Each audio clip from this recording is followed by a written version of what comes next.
everybody, JC here with another T&I toy review. And for today's review, I'm going to be taking a look at the brand new DC Multiverse 6-inch Batwoman figure from Mattel. Now this figure is part of the Clayface Collect-And-Connect wave, and it comes in a new style of packaging we're seeing for the Multiverse figures. You've got the blue box. Up at the top, you've got the character's name. The figure is clearly displayed in the window box. Down below, you've got the DC Multiverse logo, and off to the side, you've got some artwork for the character. You also get that weird indentation at the bottom of the packaging with these. On the sides of the packaging, it's the same kind of artwork that we see on the front. You got that on both sides. And then on the back of the packaging, up at the top, you again have that same artwork for the character, a brief bio in multiple languages. And then down below, a look at all the figures in the wave that you need to get in order to complete the Collect-And-Connect Clayface figure. All right, let's get this open and take a look at what's inside. Okay, so here's a look at the figure outside the packaging along with the other contents. Now, first of all, this figure comes with the crotch section and the head sculpt for the Clayface Collect-And-Connect figure. Now, I'll be looking at Clayface in its own review once we've looked at all the figures in this wave, so be sure to check back for that. Okay, so the only actual accessory you get for the figure is an alternate head. So first of all, you get this mast head. This is the one that's attached to the figure when you first take it out of the packaging. And I think Mattel has done a pretty good job with this one. She's got the long red hair, and you've got a bit of a black wash in the hair, so I like that. And the hair is done with a fairly hard rubber type material, so you get a little bit of give with it, but not too much. And then she's wearing the mask with the points on the tip, and she's got the whited out eyes. And she's got pretty pale skin tone, but that actually is fairly comic book accurate, I believe. And then she's got the very red lipstick, which again is very comic book accurate. So overall, I think they've done a pretty nice job with this masked head sculpt. And then you get the unmasked head sculpt, which again, I think they've done a fairly good job. I'm not quite as familiar with the look of her without the mask on, so it's hard to say how comic book accurate it is. But she does have the short red hair with this version, and then again, the pale skin tone, which seems to be comic book accurate, and the red lipstick. And the paint applications on it with the eyes and everything seem to be pretty solid. So overall, I would say they've done a pretty good job here. Now, switching out the heads is easy. You just pop off the head you want to replace, and you might have to turn it a little bit, but it should pop off fairly easily. It's with that little ball peg, and then you just pop on the head you want to replace it with. And again, it should pop on there pretty easily and will fit nice and tight. Okay, now if you're not familiar with the Batwoman character, she is actually a totally different character from Batgirl. She's not just an older version of Batgirl or something like that. She is totally different.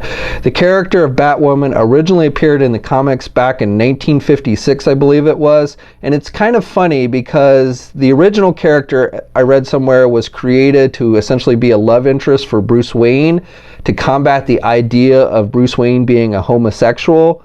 Whereas this modern version, who appeared in the comics, I believe around 2006 for the New 52 line, is actually probably best known for being a lesbian. So the original version of the character kind of was created to combat the notion of homosexuality, whereas this modern version was created to embrace it.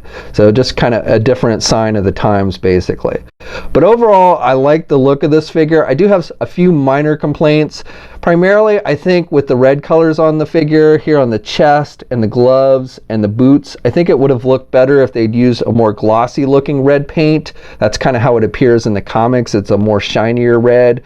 And so I think it would have been nicer if they'd used a glossier paint than this flat red that they used.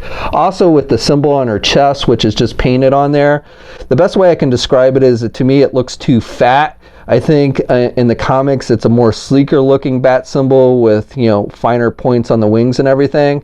So I think they could have tweaked that a little bit better. But otherwise, again, I think it's a pretty solid figure. The figure is primarily done with this black color, and then again you've got the red on the gloves and the boots and the symbol on her chest. And then she's got the belt, which is a separate piece that's glued on the figure. It's made with just a rubber material. But I think they've done a good job with that and capturing how it appears in the comics. She's got the cape, cape, which is not removable, and that seems to be pretty accurate as well. On the outer side of the cape, it's black, and then the underside is red, and that again is how it appears in the comic books, and it's made with just that kind of rubber material like we always see with capes.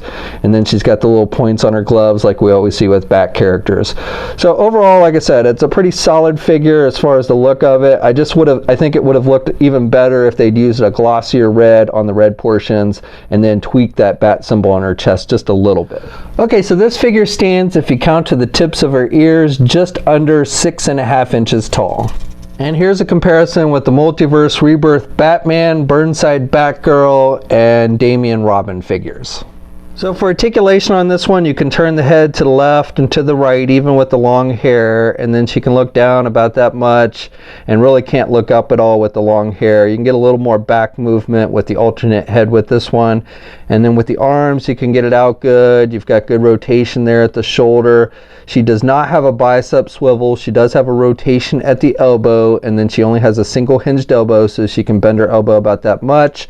You do get rotation at the wrist, and then they did give you hinges with the hands on this one, so you do get up and down movement. And then you've got a midsection here, so you've got rotation there, and you can pivot a little bit to the left and right. She can crunch down a little bit there at the midsection and can look back a bit there. You get a little bit of separation there between the upper body and the midsection, but not too much. She does not have a waist swivel. And then with the legs, she can do the splits about that much. She can get her leg forward pretty good. The belt with the pouches coming down over the leg limits a little bit of the up movement, but she can still get it forward pretty good, and then can only do the leg back about that much. She does have a thigh swivel. She has a double hinge knee, so good bending there at the knee. And then with the feet, you get up and down movement with the hinges, but she does not have rotation, and she does not have ankle pivot, and 2 peg holes on the bottom of the feet. Okay, so that's my review. So overall, I think this is a pretty solid figure. I like the sculpting as far as how they've done the crotch section with the articulation, and I like seeing things like hinges on the wrists. It would have been nice if they'd given us ankle pivots and maybe some double hinged elbows, but still it is a little bit of an improvement as far as articulation over previous figures we've seen in the line. I do think it would have looked a little better if they'd used more of a glossy red for the figure and maybe touched up the symbol on her chest just a little bit. But overall, like I said, it is a pretty solid figure, and if you're a fan of this version of Batwoman, I think you'll definitely want to check it out. Now this figure, along with the rest of the wave, has started to hit shelves. We'll have a full image gallery up at toynewseye.com. There'll be a link in the video description below.